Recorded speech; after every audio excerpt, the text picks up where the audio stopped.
Hey, Rich B here with Rich Experiences, and today I'm going to share with you my experiences in Cartagena, Colombia.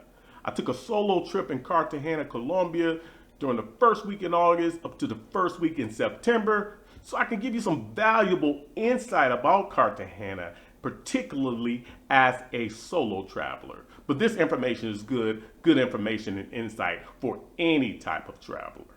Okay. But let me tell you my first impressions of Cartagena. Cartagena, very nice city and a very hot city.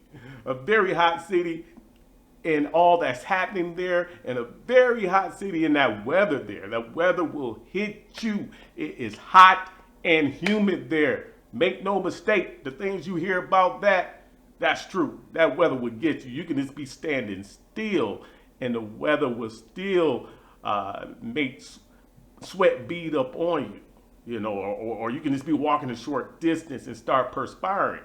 And just for the record, I don't perspire easily, and it got to me. So definitely be prepared for that hot weather. And speaking of the hot weather, I understand why it's like a beach town, why people like to lay out on those playas and go to the beaches all the time. Because, hey, not only is it fun, but and relaxing, but hey, I think they're doing it just to cool down from all that hot weather. So I definitely feel them on that. Now, another thing I noticed about Cartagena, particularly in the walled city in the tourist area, it's just beautiful architecture, a lot of history, a lot of historic type of architecture, lot of eye candy to look at and to take in down there. And it's just a lot of nice history, and particularly Afro-Colombian history in Cartagena.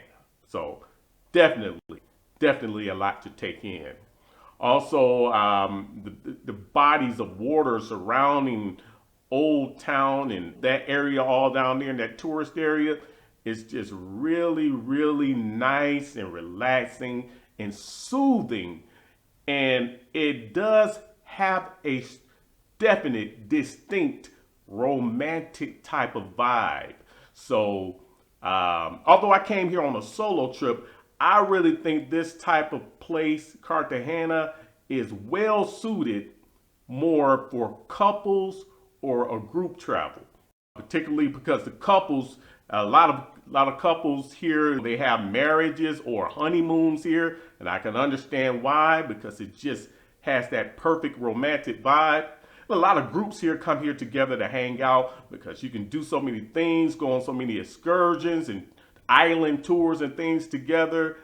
So I don't particularly think this Cartagena is the perfect trip or the best trip for a solo traveler per se, particularly a newbie solo traveler, which I'm not. I have experience in other cities, so I know how to compare it to other cities. So you can do it solo, but I don't think this is the best city for a solo traveler. I think you should come here coupled up with a group or at least with a travel partner, and you will have a better experience.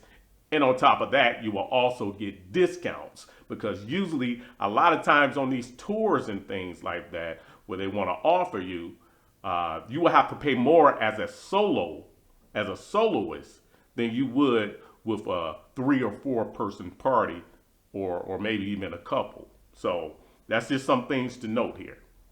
Okay, now let's talk about safety. Gotta be safe, right? Right. So I would say overall in Cartagena, I didn't feel unsafe or threatened at all. Of course, you have to be aware of your surroundings. You have to stay on swivel and everything. But overall, I didn't feel threatened or unsafe. There's a lot of vendors and street hustlers and stuff that's coming at you, and they're really aggressive, and sometimes they don't take no as an answer, but still, that didn't make me feel unsafe. I respect the hustle. I know they're trying to make their money, and that's all I felt. And I do think they need to tone it down, but again, didn't make me feel unsafe. So you just want to stay aware of your surroundings, and if you feel more comfortable, always stay in that guarded, walled city where a lot of tourists are and things like that, and you should be okay. Now, I mind you, I did not just stay in the walled city. I did venture out because I don't like to go to a country and just stay in the tourist area because I just don't get the authentic feel of the local place enough, with the locals and the really local authentic feel that I need to feel when I visit a place. Just the tourist area and things like that, that's not the real Cartagena. That's the tourist area. Make no mistake. That's part of Cartagena, and it's a beautiful part of Cartagena, but that's not Cartagena in large. Okay?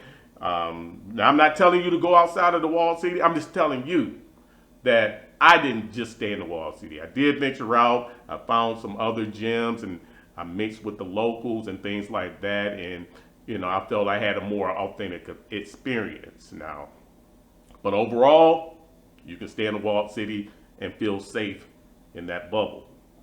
Now, I will say that when I first came to Cartagena, actually, I never stayed in this tourist area, and I never do that really anywhere that I go directly in the tourist area.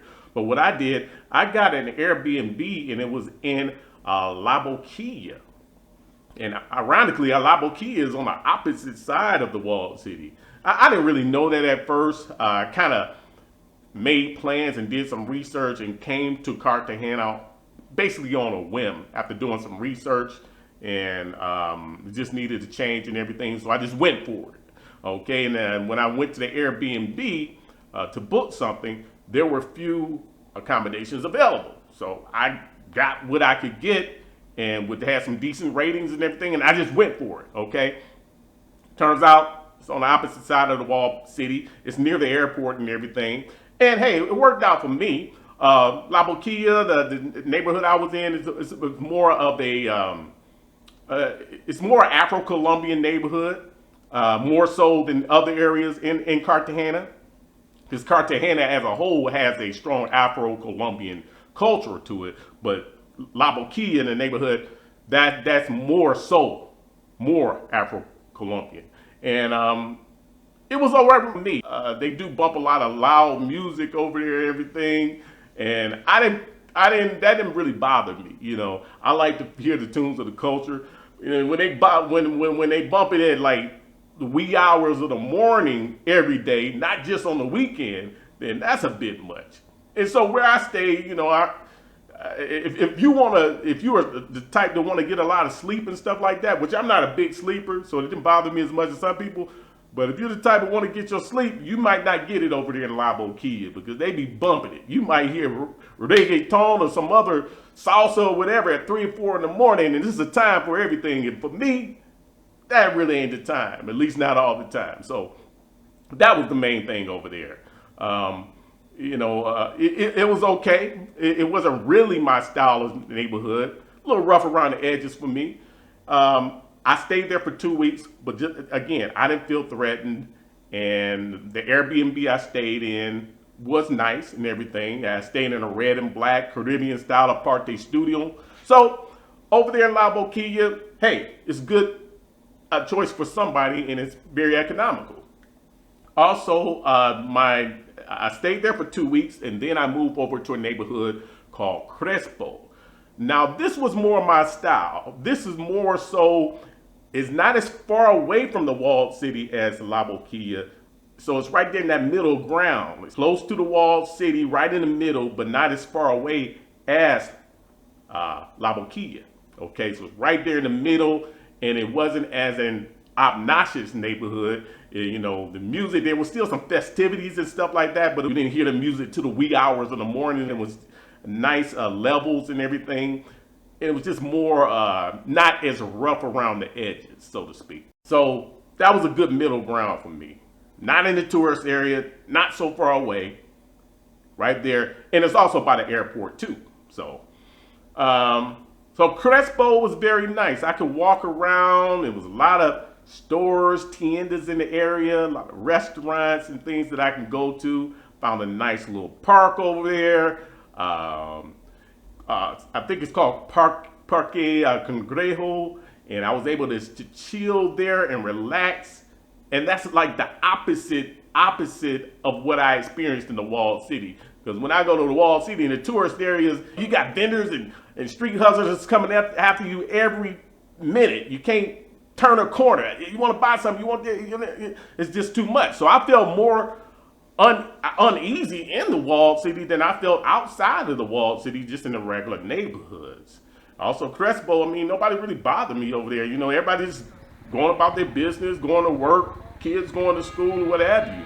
I was just another one in the mix, and nobody really was in my business and bothered me like that. So I like that I could get away over there without being bombarded by so many aggressive vendors and street hustlers and things like that I experienced inside the tourist areas. So ironically, I felt safer outside of the walled city.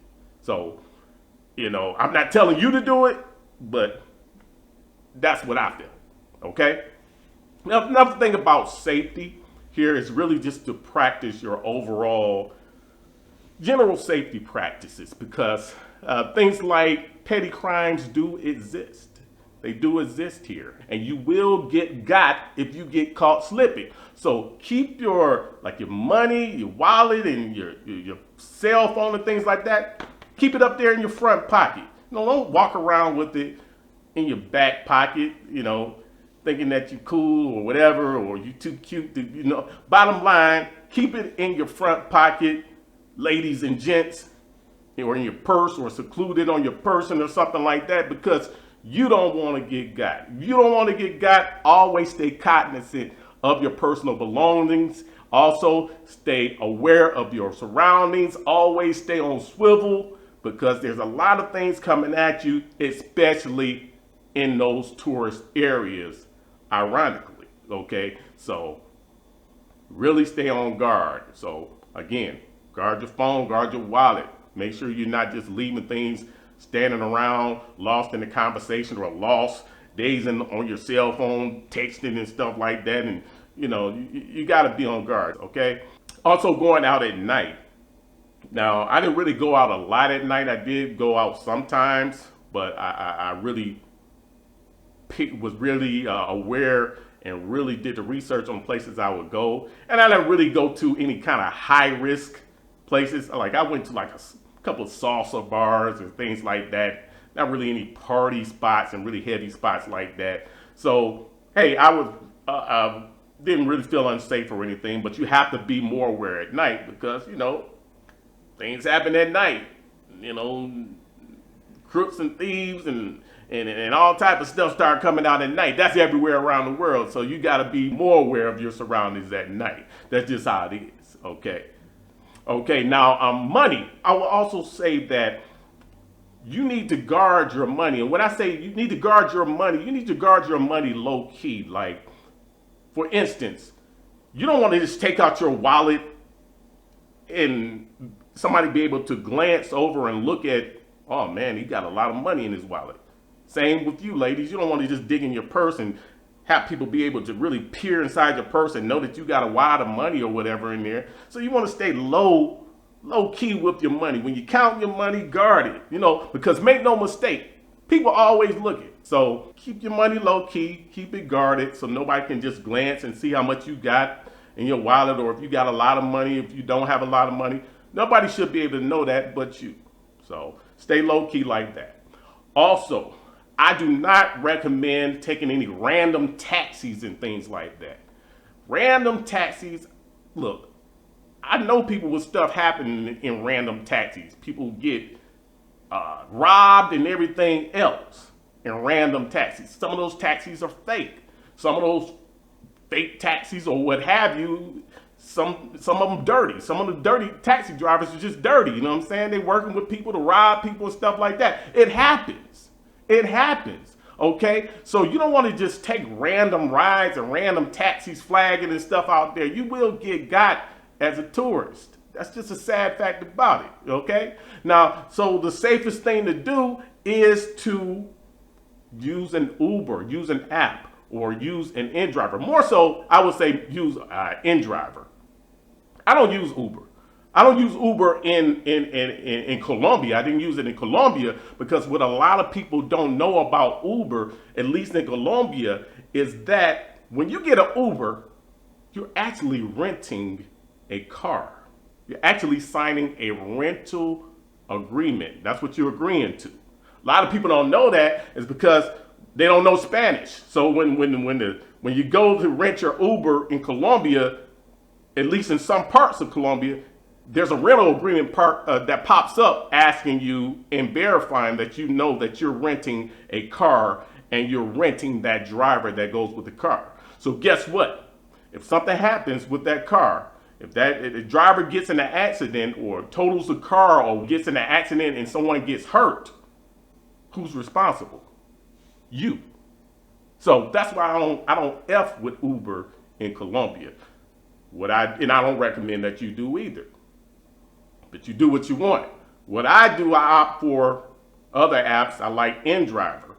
InDriver is another rideshare app. If you don't know about that, it's popular in Colombia and other South American countries. And I use that all the time. Only thing about that, you can't use a credit or debit card if you're not from Colombia. I think they do accept like credit and debit cards if you're local, but if you're trying to connect it, I tried to do it, as a foreigner, it won't accept it. So I have to pay for cash everything. But the thing about it, you can really save a lot. I save at least up to 50% than what I do compared to the prices with Uber. So that's an idea. I usually save average between 30 to 50% or more using InDriver than what I would have paid with Uber. So there you have it. So I recommend using InDriver. That way you got an app, you have a picture of the person that you're riding with, their information and everything. So it's not just some random person you're flagging off the street, some random taxi. That's safer to do, okay? Especially at night. Now, another method of transport here is the buses. So they do have buses here. Now, as far as I know, they don't have trains or anything, but they do have buses and they run pretty frequently as far as I could see. They look pretty reliable. A lot of people ride them and they're very economical. Now, I didn't ride it when I was here, so I can't tell you personally how it is or not, but it looks like another alternative form of transport that a lot of people do take. So that's another option for you. But overall, in Cartagena, nice city. Just use your common sense, practice your general safety practices, and I'm sure that you will have an enjoyable trip. Okay, now let's talk about the food in Cartagena. Gotta eat, right? Yeah, I know I do. So the food in Cartagena, one word from me, and that is flavorful. Okay, the flavors just pop here. Now we out here on the coast. They have some of the freshest seafood you can get. The fried and grilled fish, some of my favorite. With that coconut rice on the side, arroz con coco, the ensalada, everything. I just loved it. Also, you have the pollo, the res, the cerdo. So pollo is chicken, res is beef, cerdo is pork. You can get that. They have all of that with the flavors that just pop.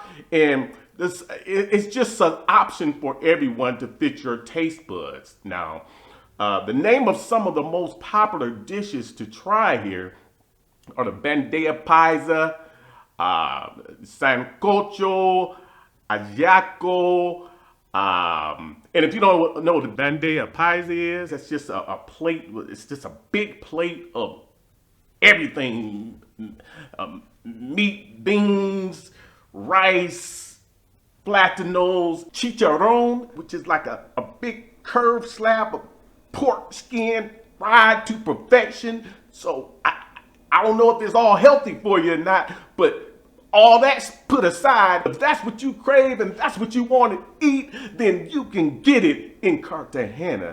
It's just everything. You probably won't be able to move afterward. You may not be able to finish it. And ajiaco is like chicken, rice, and potatoes mixed. And sancocho, it's just like beef, chicken, potatoes, and just a stew of everything, So it's just really hearty food here, really hearty food.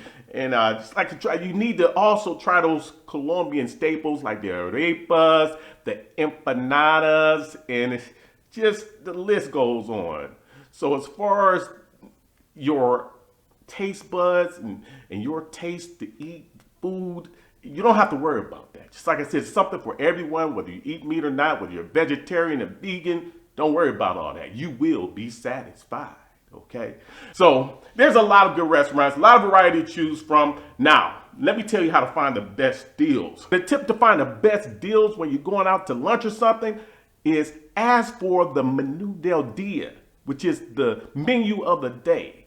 Okay, because this usually every restaurant has a menu del dia where they'll offer you a plate of the day, whatever that is, also with a drink included and everything. So it's just a great value when you're going out for a restaurant. Okay, so ask for that first before anything, and then depending on what it is, you can base your decisions off of there. So that's a good tip for you. Okay, so again, a lot of great food options here in Cartagena, so you don't worry, your tummy will be happy. Okay, now let's talk about things to do in Cartagena. Hey, there are no shortage of things to get into in Cartagena. A lot of great things to explore. Now, some things I would recommend that you check out is the hop on, hop off bus tour. Now, this is a low cost tour that will give you access to hop on and hop off the major landmarks of the city.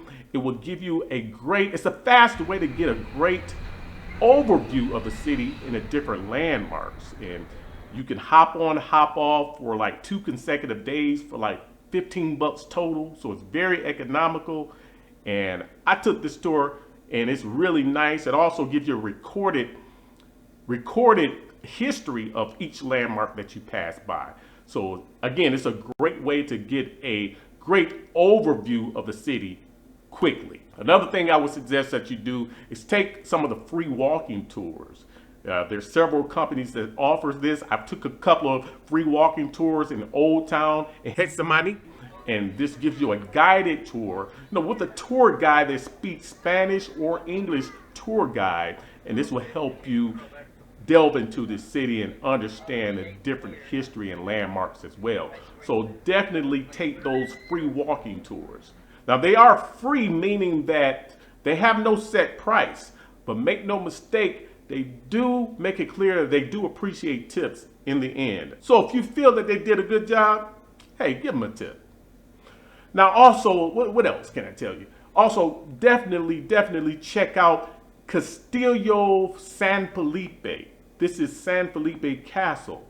And and you'll pass by that on the bus tours and things like that, but make sure you don't just pass by. This is one that I recommend that you go in and explore. This is one of the greatest historic landmarks in Cartagena. It has been around for hundreds of years and survived attacks from pirates and everything thrown at it, but it still stands beautiful and strong today. So I definitely recommend that you check that out and really go on an inside tour, inside look at that. Also, can't forget about the playas, the beaches. You can't come to Cartagena without chilling on a beach or two. So simply check out Playa Boca Grande. This is the biggest beach in Cartagena, right there in Cartagena, and it's the biggest tourist beach too. Now, also another smaller beach and a less touristy beach is Playa Marbella, which means beautiful sea. So check out that beach too. So hey, in Cartagena, life is a beach. So check it out. Now, what else?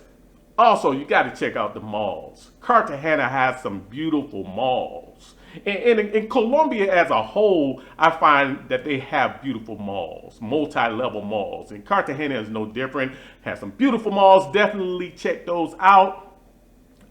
Be sure you have on your walking shoes because you'll be walking multiple levels and looking at multiple stores. Some malls to check out is Plaza Boca Grande. You got San Domingo Plaza and Centros Comerciales malls. So check those out, and it's a lot of great stores to get lost in. Also, another thing I recommend you do while you're here in Cartagena is check out a salsa bar or two. You know, there's a lot of party bars and things like that, but definitely check out a salsa bar or two because, you know, a lot of people, you know, they come from the States or other places and they are so into what they're used to. You know, they travel to South America and they expect for everything to be like it is in the States or somewhere else. So if it's not their music that they usually listen to, they don't want to hear it and they don't want to explore. But I recommend, whether you like salsa or not, step outside of your comfort zone, check out a salsa bar, and I'm sure you'll love it. You know, hey, I went to this, I love salsa. I went to this salsa bar called Cafe Havana, and they had a tight band there. You have to be a robot not to be able to get into that. I don't care what kind of music you do.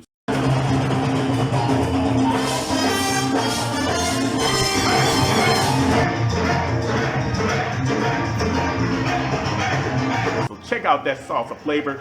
It's a good way to get you into the grooves, the sound, and the culture of Cartagena, and I recommend that. There's some other salsa bars that I hopped into as well. So there's no shortage, and there's some parties and regular party spots that play some of the other culture tunes too. So hey, there's definitely no shortage of things to do in Cartagena, and if you take that trip, hopefully my tips will have given you some insight and some things to think about and consider while you're in Cartagena.